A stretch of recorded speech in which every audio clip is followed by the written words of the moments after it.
Apa jadinya jika sejarah yang selama ini kita pelajari ternyata salah besar? Bagaimana jika peradaban manusia tidak dimulai di Mesir, bukan di Mesopotamia, dan bahkan lebih tua dari piramida Giza? Dan lebih mengejutkan lagi, bagaimana jika jawabannya ada di Indonesia? Berdiri sebuah situs yang hingga hari ini membuat dunia akademik terbelah. Namanya Gunung Padang. Situs ini bukan hanya kontroversial, ia dianggap berbahaya. Bukan berbahaya karena bencana, tetapi karena kebenaran yang dikandungnya.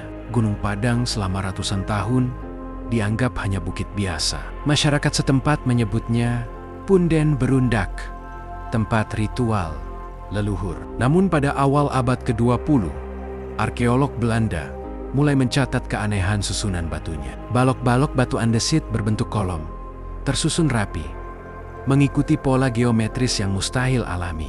Gunung Padang memiliki 5 teras utama dengan orientasi astronomi dan struktur batuan yang tidak acak. Namun, semua itu dianggap hanya situs megalitikum biasa. Sampai teknologi modern ikut campur. Pada awal 2000-an, penelitian geolistrik, georadar, dan pengeboran inti dilakukan. Hasilnya mengejutkan. Gunung Padang bukan hanya struktur di permukaan. Ia memiliki lapisan-lapisan buatan manusia di dalam tanah. Lapisan pertama, usia sekitar 3.000 sampai 4.000 tahun. Lapisan kedua, 8.000 sampai 9.000 tahun. Lapisan ketiga, hingga 20.000 tahun lebih. Jika ini benar, maka Gunung Padang dibangun saat manusia resmi. Menurut sejarah masih hidup sebagai pemburu pengumpul. Belum mengenal pertanian, belum mengenal kota, belum mengenal arsitektur besar. Lalu, siapa yang membangunnya? Disinilah masalahnya dimulai.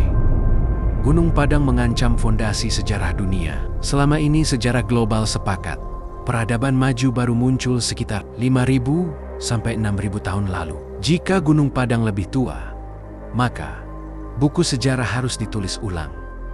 Teori evolusi peradaban runtuh. Dominasi narasi barat goyah. Lebih berbahaya lagi, Gunung Padang menyiratkan bahwa pernah ada peradaban maju sebelum zaman es terakhir. Peradaban itu hilang dan sejarahnya dihapus oleh bencana global. Ini bukan sekedar arkeologi.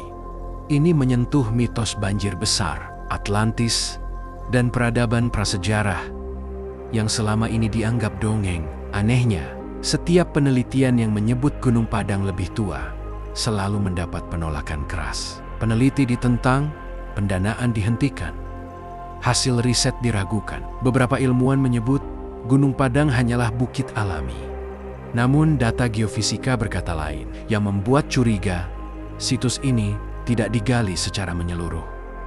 Ekskavasi sering terhenti.